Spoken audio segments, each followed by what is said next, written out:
Hey, hi, hello, it's me, Kel or Cricket or whatever you want to call me. I'm recording in the evening this time, so it's not a bajillion degrees in my trailer. And there's not dogs barking in the background. Hopefully. We'll see. So today I'm drawing Arcadia, who is my oldest character. If you don't talk about Amy, we don't talk about Amy. We just don't. Okay? Okay, we're good. So last weekend was Arcadia's birthday, which I didn't know until today, but I think it's really cool because I actually drew this on her birthday, which is nice because I actually haven't drawn Arcadia in a little bit, so that's pretty neat that I just happened to draw her on her birthday. So I'm going to try this video a little bit differently and do little segments maybe. We'll see how it works out. So I just gonna start talking about her, I guess. So Arcadia started her life as a Poochyena in a PMD roleplay. I never played Pokemon Mystery Dungeon, but I drew a Charizard and a Raichu or Pikachu or something. And someone suggested this group to me, and I checked it out, and I made a lot of cool friends and really enjoyed role-playing there. It was my first roleplay, and it was a lot of fun, and it meant a lot to me. Penumbra is actually super loosely based on that roleplay, and I do mean super loosely. There are a few characters in Penumbra that are based on characters that belong to other people, very loosely. Milo is based on a Lucario that was in a relationship with Arcadia. The only things I really carried over from him were his soft spirit and the fact that he is a healer. Rowan was carried over from that same friend's character. Two characters, really. They were twins. Buizel's? I don't know how to say that Pokemon. The otter one. See, I don't know Pokemon that well. I mostly just roleplayed them and read them in my head. But they were twins, and I decided to merge them into one character, partially to not steal my friend's characters, and partially because I can't actually remember the name of the second one, which wasn't, neither of them was Rowan, but anyways. The last character is Varian, who was named Silver, and I never really roleplayed with that character much. We, talked about Arcadia having a crush on him and stuff, but I don't actually remember role-playing with him much at all. So pretty much all of Varian is my own creation, besides the fact that he's kind of a douchebag and white-colored. That's about it. Oh, and as far as Rowan goes, Arcadia raised him, and that's pretty much what carried over, that and his lackadaisical attitude and just playful nature. I'd say other than that, everything about Penumbra is original, besides, of course, the name Penumbra, which was the team that Arcadia was on. They were the bad guys. And the logo on her bandana was the bandana that the Pokemon all wore. But yeah, other than that, everything's original. It's just kind of an homage, I guess. After Arcadia was a Poochyena, I mean, she evolved into a Mightyena, obviously, because that's how Pokemon work. After that, I kind of dropped her for a while, did other things. I never got rid of her because I don't get rid of characters. I could not, my little heart could not take it. I turned her into a wolf for a while. I never really did anything with her, and I didn't really like her new design. I don't think it was bad, it wasn't her. And then I found out that Mightyenas were actually based on hyenas and not wolves, so I made her a spotted hyena for a little bit. I tried to use her for another roleplay, but the roleplay never took off, and I didn't do anything with her again. And then I found out about striped hyenas, which are what Mightyenas are actually based on, and I designed her as a striped hyena pirate, which is kind of where my story actually started to be a thing. she stayed a striped hyena for a really long time, so it actually feels really weird now to start redesigning her as a different species, but I think it's super worth it. I don't want my story to just be furries. I like anthros, but this story is really important to me and I take it really seriously, and I don't feel like just anthros gives it the creative freedom that it needs to have for it to have the impact that I want it to have.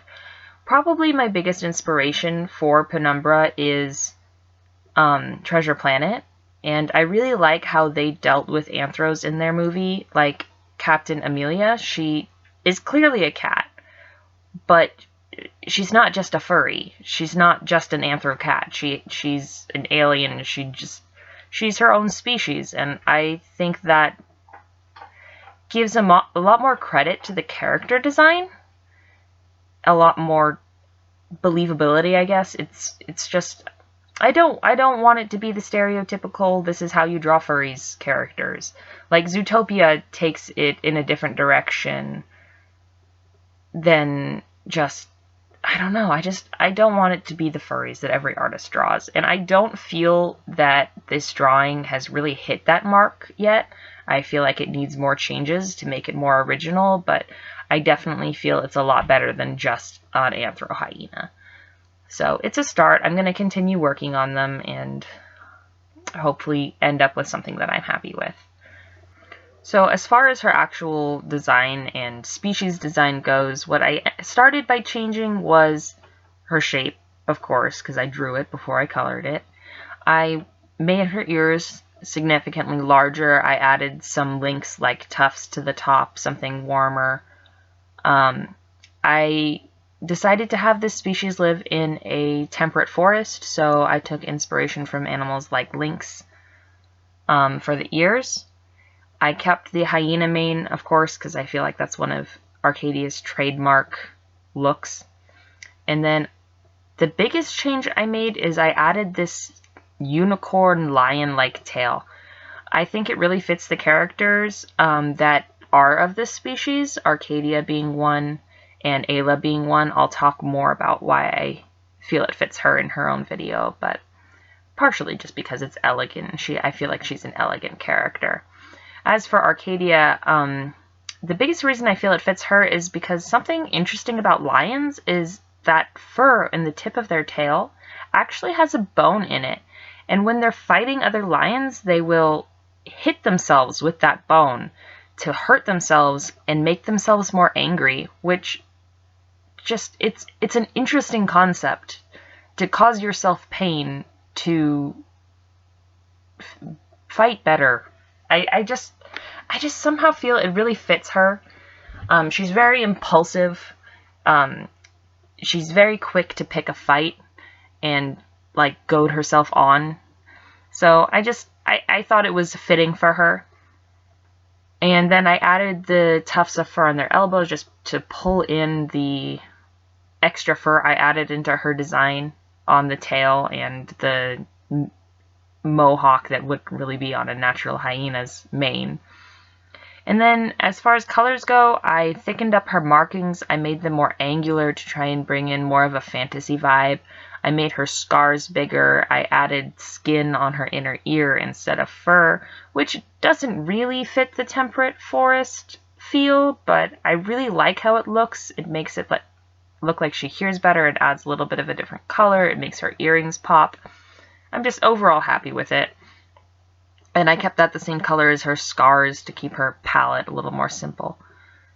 And then I changed the shape of her nose to be more diamond-shaped, which I'm still not quite sure about. It was just something trying to set her apart from other existing species.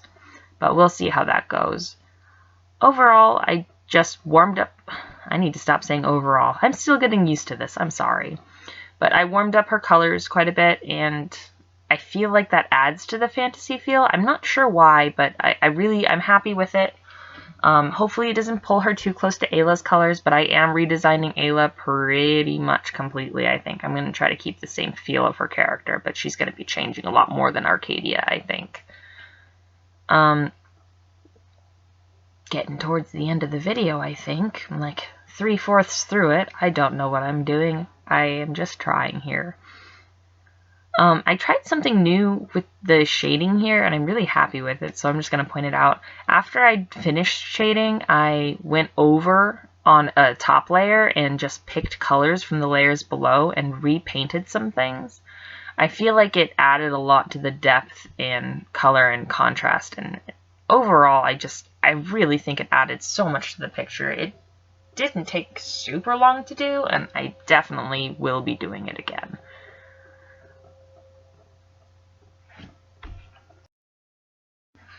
Now, a quick change of topics so that I can get into a little bit of Arcadia's personality before the end of this video. I don't want to give too much away because I do want to save things for the story and I don't want to give a bunch of spoilers, but I can talk about a few little things. First off, Arcadia is obviously a pirate. She has her own moral code, and if someone tells her that she's wrong, she doesn't care. Her views are right no matter what. And this gets her into quite a bit of trouble in the present timeline of the story, or more accurately, it gets Ayla into quite a bit of trouble.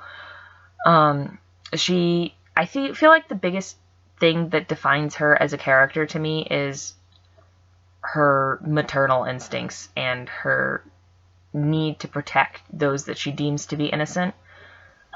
That, I think, definitely comes from her childhood and not really feeling like she had anyone to protect her. She has always been one to take care of those around her, so her crew is her family. She'd do anything for them. She'd do anything for a child.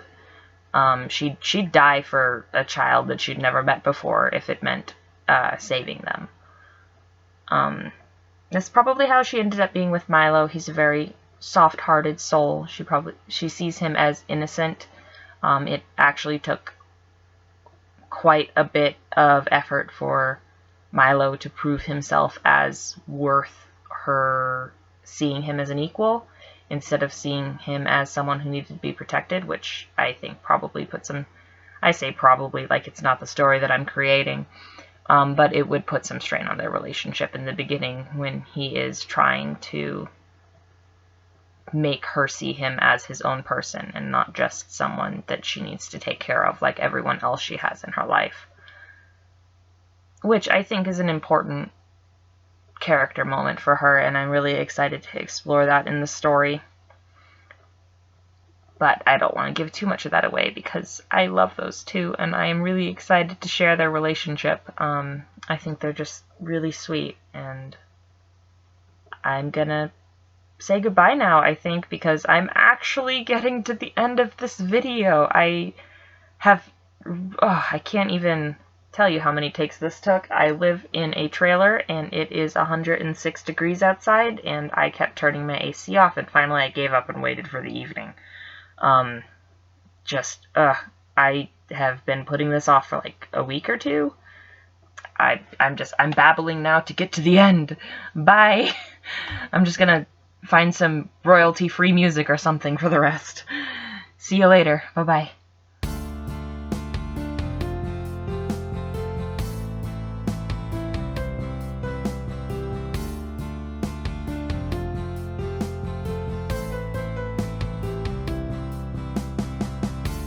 I hope you enjoy Nostalgic and Sad by Anna Monica, because that's what I used.